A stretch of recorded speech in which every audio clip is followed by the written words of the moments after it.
Ya Ali Madad everyone, and welcome to today's webinar titled Eid and the Blessings of the Ramadan Moon, to be presented by Ithreb. My name is Zain Panchwani, and I will be the facilitator for the webinar, which will be an hour long. Before we get started, I wanted to go over a few things. First, I'd like to thank you for taking your time to be with us today, to explore, to be curious, and to be inspired. Thank you to all the volunteers and resources that have made this webinar possible. And thank you to Alwaeza for sharing her time and knowledge with us today. Before we begin this presentation, I'll share a quick bio of our speaker. Alwaeza Fawziah Bhatia is a professional certified coach with the International Coach Federation and a certified organizational coach. She is the Future of Work lead coach under the Ismaili Council for Canada's Future Ready initiative, where she works with a team of coaches to support Murids in our Jamaat to find fulfilling career pathways that are aligned with their values. Fawziah is also the lead coach at Kudos, where she supports individuals with cognitive disabilities to cultivate perceptions, attitudes, and actions that bring about connection, growth, possibility, and agency.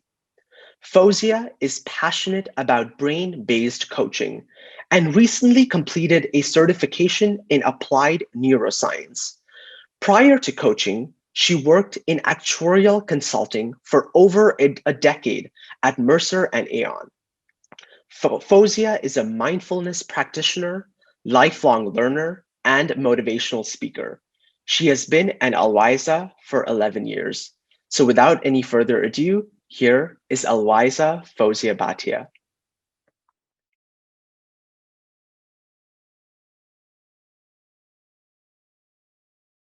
Bismillahirrahmanirrahim.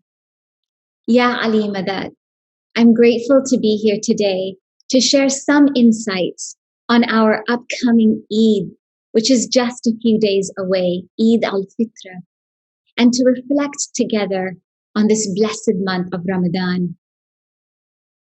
This auspicious month begins when the Ramadan moon is seen in our night sky.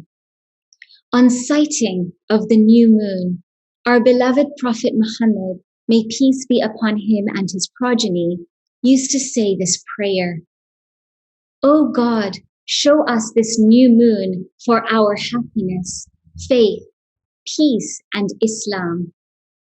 O moon, my Lord is Allah, and thy Lord is also Allah. The moon is indeed a powerful force of nature. We have a particular fascination with this large piece of rock that rotates around the earth. From prehistoric times through the present, the moon has always grabbed hold of our imagination. The moon was our first timekeeper, and its cycle lasts 29 and a half days. And through these 29 and a half days, the moon appears to transform itself from the tiny sliver of a new moon to the glistening luminosity of a full moon 14 days later, and then slowly back into the dark moon to end the cycle.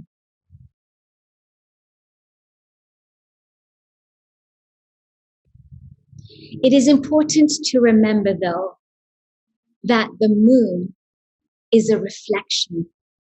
We can see the moon because it reflects the sun's light. Our human perception is also a reflection. If you see anything other than the reflection, that means you are not seeing the truth.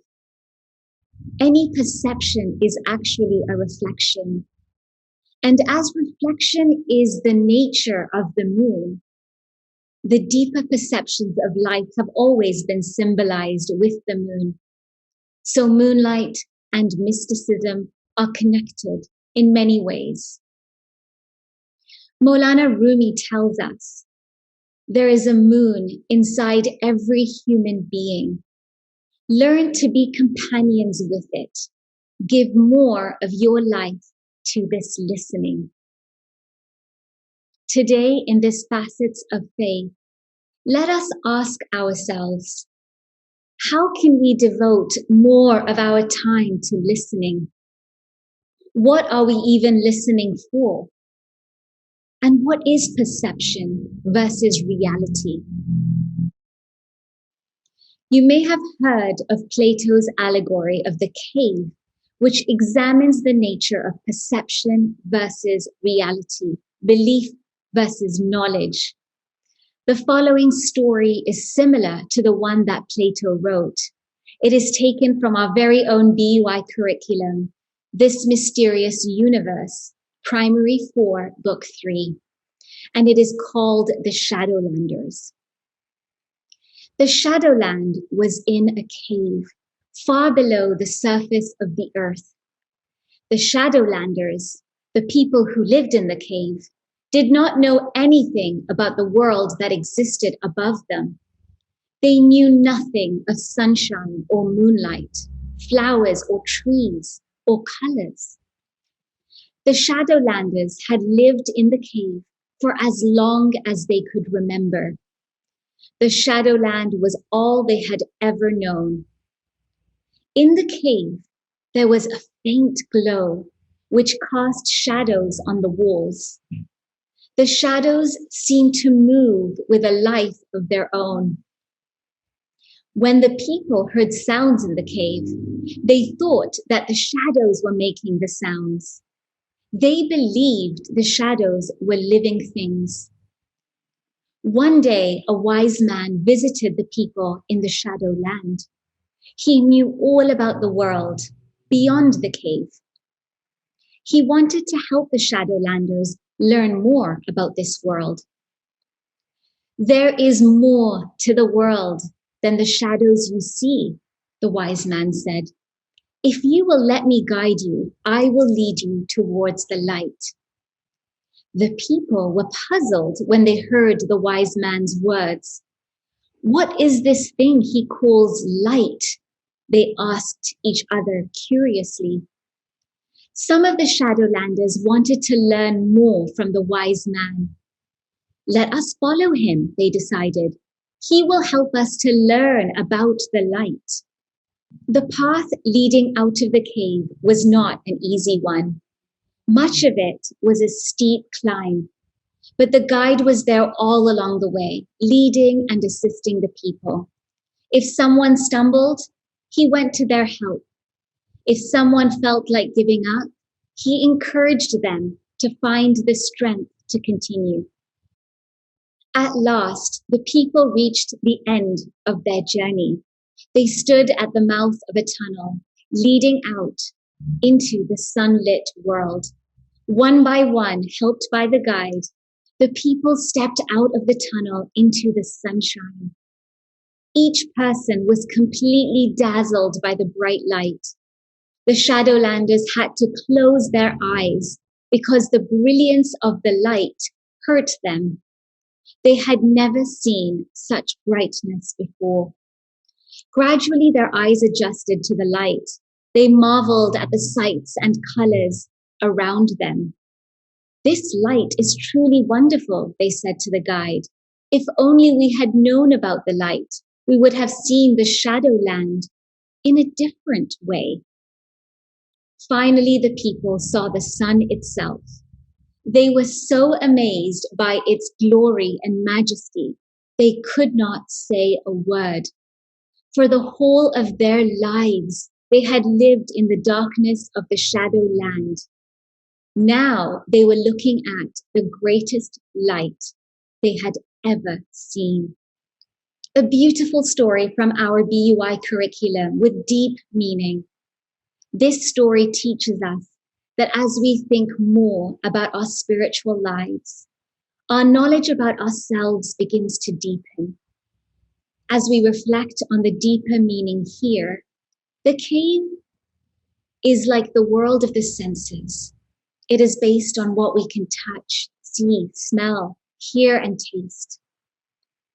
But when we get mired in this material world, this physical world, believing this is all there is, it prevents our upward journey, the rise of the soul into the intellectual world. But in order for us to leave this cave, we have to first accept that there is more to truth than what we can conceive with our limited minds. What is our perception? What is our reality? How do we understand our surroundings and our world? A perspective? Are we physical beings having an occasional spiritual experience? Or are we spiritual beings with a soul that lives forever, currently having a physical experience? What feels like reality for so many of us at this time is the hardship that we all are facing as a result of this pandemic. As the pandemic continues to disrupt lives and create challenges for many, many people around the world, we are struggling with uncertainty and having a lack of control of our situation. There are certain limitations in place to protect us on where we can go, who we can see, and what we can do. When we think of the word control, we think of our fists clenched together. But when we have our hands outstretched, that is the antithesis of control. We trust in Allah, not just on occasion, but with everything. We trust, we submit. The word Muslim in Arabic literally means to submit oneself to God. During this pandemic, we surrendered to the belief that life is ordained. And while we may not fully understand why this is happening yet, there are lessons to learn if we are open to receiving them. That is faith. And through this blessed month of Ramadan, the month of abundance, we are given even more of an opportunity to seek divine assistance. We have just observed the night of Laylatul Qadr, the night of infinite possibilities and inspiration. Let us reflect today on how we can stay connected to the sacred self so that we see the face of God in every moment and in every living thing. If you stare at the sun for a long time, like the shadowlanders must have done when they first stepped out of the cave, when you look away, what do you see? You see the sun superimposed on every object that you are looking at.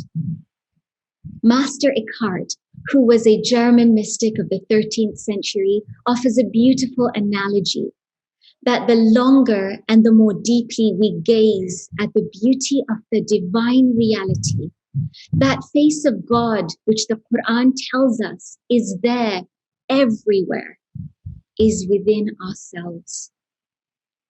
And the more deeply we can go within ourselves in contemplation, in invocation, in meditation, the more profoundly we will be able to see the divine presence outside of ourselves as well as within us. Our perception of what is expands. There is a beautiful hadith of the Prophet in which he says, and I quote, "Know yourself and you will know God." And another beautiful quote from the Sufi mystic Ibn Arabi, who says, and I quote, "If men knew themselves, they would know God. And if they really knew God, they would be satisfied with him and would think of him alone." What we are speaking of right now is taqwa, or God consciousness. Abu Zar Ghafari, a close companion of Prophet Muhammad, may peace be upon him and his progeny, and Imam Ali alayhi salam, was asked, "What is taqwa?"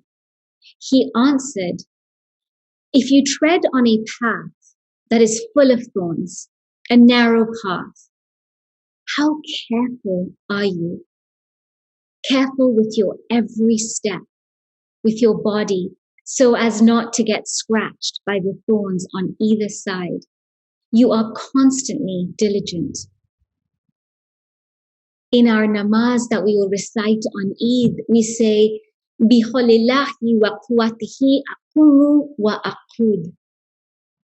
With the help and strength of Allah do I stand and sit. Similarly, taqwa is an attitude that we are thinking at all times about Allah with our every breath. We are reflecting and we want to live every moment to please Him and to be nearer to Allah. The goal is to realize that our own separate existence is kind of an illusion, as we are all the continuous self-manifestations of God. There is a story from the Chandogya Upanishad from about the 3rd century BCE. Svetaketu had gone away to study with the Brahmins. When he came back, he was very full of himself and he thought he knew everything. But his father asked him a question that he didn't know the answer to. He asked him, "Have you ever asked for that instruction by which we hear what cannot be heard, by which we perceive what cannot be perceived, by which we know what cannot be known?" Svetaketu quickly realized that there were some things that his father knew that he did not know. So he said, "Teach me, father." So his father said, "Fetch me some salt and some water. Now put the salt in the water and come back to me in the morning." In the morning, Svetaketu came back to his father. His father said, "Bring me the salt that I gave you yesterday." Svetaketu came back with the vessel of water and said in surprise, "The salt has gone." Svetaketu's father sent him to go and get a straw. Then he said, "Sip it in the middle. What does it taste like?" "Salt," answered Svetaketu. "Now sip it at this end. What does it taste like?" "Salt." "Now sip it at the other end. What does it taste like?" "Salt." Then the father explained, "Here also, in this body, you do not perceive the true, my son, but there indeed it is. That which is the subtle essence, in it all that exists has itself. It is the true, it is the self, and you, Svetaketu, are it." The salt had disappeared into the water, but Svetaketu was still able to taste it, proving it was still there. In the same way, God is invisible, but He is there in everything, including ourselves. Mawlana Rumi sums up that story so eloquently with this quote when he says, "Do you know what you are? You are a manuscript of a divine letter. You are a mirror reflecting a noble face. This universe is not outside of you. Look inside yourself. Everything that you want, you are already that. And in a few days, when the new moon of Shawwal shows up in the night sky, it will mark the end of the blessed month of Ramadan. And the next day, we will together celebrate Eid-al-Fitr. Fitr means to break, and it refers to the breaking of the cycle of fasting. And the word Eid literally means happiness. And that is exactly what the day is all about. Happiness, joy, unity, reflection, and celebration. In the year 948 CE, the Fatimid Imam Khalif, Mawlana al-Mansur alayhi salam, delivered a khutbah on the day of Eid at Al-Mahdiya, in which he said, "Indeed, most truly did God, the mighty and glorious, make this day of yours a feast of greater importance than other days.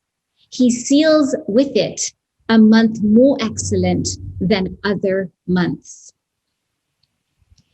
Eid has traditionally been a time for congregational prayer. There are 1.8 billion Muslims around the world. That is a quarter of the world's global population that will be celebrating Eid. In many parts of the world, Eid is a national holiday, and schools and workplaces are closed for up to 3 days. It is a time when we congregate for prayers, eat delicious food with friends and family, and wear our best clothes. Here is an account taken from the orations of the Fatimid Caliphs by Paul Walker that gives a narrative of the splendor of the festivities in the Fatimid times during Eid-al-Fitr. In this narrative, the Imam is going to deliver the khutbah. Saturday was the Eid-al-Fitr, and our Master, may the blessings of God be upon him, rode in procession with his troops and the prominent men of the government. In front of him, there was the one elephant that remained of the elephants and the giraffes, golden banners brocaded with silver, drums, and other things. Various types of unmounted horses were paraded in front of him, bearing saddles studded with jewels and heavy amber, along with all of the commanders of the Turks and the servants under commission in arms and others. He wore a wax-colored silk robe and a wax-colored turban embroidered with gold thread. In his hand was the staff, and he was girded with a sword, and he carried the lance as was usually done. Over his head, there was the parasol, heavily ornamented with gold, carried by the Slav Muzaffar, as was customary. He proceeded in the finest of attire, a most perfect appearance, and the most beautiful equipment. This year, for many of us, Eid al-Fitr will be different, given that we will not be able to attend Jamaat Khana for namaz, for our congregational prayers. But inshallah, we will find innovative ways to connect and have joyous moments with family and friends virtually. This Eid, we can reflect on our individual and collective responsibilities to mankind and view our lives from the lens of spirituality. Eid al-Fitr is also an opportunity to reaffirm the values of generosity, compassion, humility, and kindness. These values are practiced through our actions as stewards on this earth. We can look to the life of our beloved Prophet Muhammad, may peace be upon him and his progeny, as an example of how to do this. Here is an audio of our beloved Hazrat Imam speaking at the Sirat conference in 1976.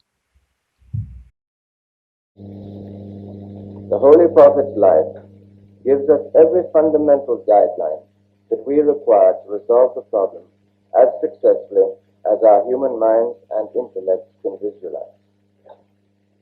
His example of integrity, loyalty, honesty, generosity both of means and of time, his solicitude for the poor, the weak, and the sick, his steadfastness in friendship, his humility in success, his magnanimity in victory, his simplicity, His wisdom in conceiving new solutions for problems which could not be solved by traditional methods without affecting the fundamental concepts of Islam. Surely, all these are foundations which, correctly understood and sincerely interpreted, must enable us to conceive what should be a truly modern and dynamic Islamic society in the years ahead. Eid is a catalytic event where we have the chance to reconnect, re-engage, and recommit to something, a chance to shift our perspective. Our hearts are softened and we feel hopeful. Over the coming weeks and months, let us actively find ways to put our values into action. We don't practice our religion only for the sake of ourselves. The peace and spirituality that is created on the inside must then be reflected in our actions and the way that we live our lives. Let us be mindful with our every breath. Let us strive to seek knowledge, as the more that we engage with the Quran, with our beloved Hazrat Imam's firmans and his guidance, with our spiritual teachings, the more it anchors and elevates us. The Quran is a conversation between Allah and the mu'min, the believer. And in the words of our Imam, an inexhaustible wellspring of inspiration. It is during this blessed month of Ramadan that Allah gave us a rope. He gave us a means to connect. He gave us his words, the Quran, that can always keep us connected to him. Reza Shah Kazemi so beautifully speaks of the Quran. He says, and I quote, "For Muslims, the Quran is not just a book containing teachings, narratives, injunctions, and prohibitions. It is indeed regarded as comprising all of these elements, but it is also grasped as something infinitely transcending them. It is deemed to be both revealed truth, explicitly articulated through words, and sacred presence, mysteriously conveyed by the divine word. It is this element of presence which bestows upon all the other informative aspects of the text a dimension of transformative power." In addition to immersing ourselves in the Quran and learning the deeper meaning of our daily prayers, we can also continue to learn and grow through all the amazing program that we have for our Jamaats of all ages: Seed, Baytul Ilm, reading the secondary curriculum, our IIS publications, Dar al-Ilm, Hikmah, the Ambassador Program, the countless webinars and spaces for ongoing dialogue. Let us also continue to serve and support others and be courageous in speaking our truth. We started this presentation with the moon and its reflection, and then reflected on perception versus reality, and how a deeper journey of self-discovery is imperative in order to know, to truly know God. Finally, we discussed practical ways in which we can continue to anchor ourselves in spirituality throughout the year. In Surah Al-Baqarah, Allah tells us, فَإِنِّي قَرِيبٌ, I am near, I am qareeb. Allah guarantees that He will respond, not if, but when we call out to Him. Just as the moon can reflect the sun's light to brighten up the dark night, we too can reflect the light from our heart and spread much needed light into our world. Eid Mubarak. May this Eid bring us all spiritual peace and happiness. Ya Ali Madad.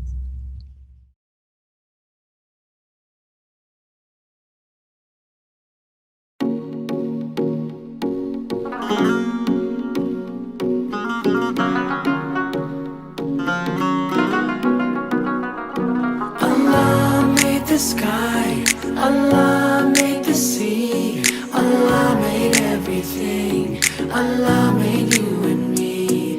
Allah make us kind, Allah make us caring, Allah make us gentle, Allah make us forgiving. There's so many things I wanna say to you, Ya Allah, Ya Allah. Light of the heavens and the earth, you are the last, you are the first, Ya Allah. I always called, you always heard, the Lord of each and every world, Ya Allah.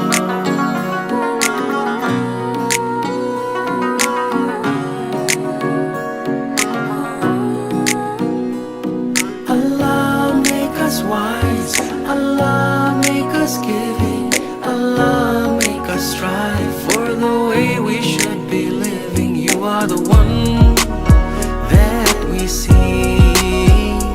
Anta salam, you are the peace. Ya Rahim, the one we need. Ya Allah, I know you'll always stand by me. Light of the heavens and the earth, you are the last, you are the first, Ya Allah.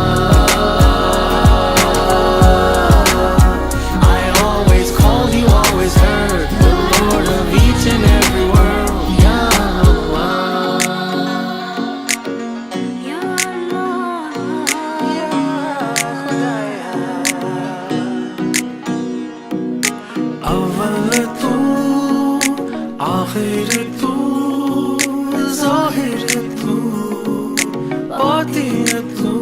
خدایا تو نوری، زمین و زمانی، همه کهکشان ها تو زیبا آفریدی. شکرا لله والحمد لله، شکرا لله والحمد لله، شکرا لله والحمد لله، شکرا لله والحمد لله. There's so many things we wanna thank you for, Ya Allah, Ya Allah. Light of the heavens and the earth, you are the last, you are the first, Ya Allah. I always called, you always heard, the Lord of each and every world, Ya Allah. We thank you for your love, which is always ever living.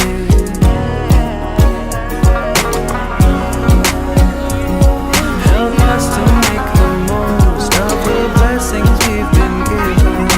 Ya Rahman, Ya Rahim, Ya Rahman, Ya Rahim.